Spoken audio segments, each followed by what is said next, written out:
It's 2013, and 99.9% of the people in this room right now are marketing their events like it's 2004. And that to me is it, right? That to me is the only reason I've been successful in my life. The reason I was able to build my family business in a 5-year period from a $3 to $45 million business is not based on my good looks or charisma.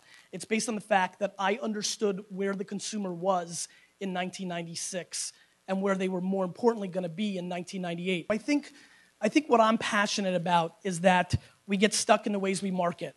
Direct mail, email marketing, print, radio, television, all of which in the last half decade have collapsed in the attention of our consumer. The quickest way to go out of business is to be romantic about how you make your money.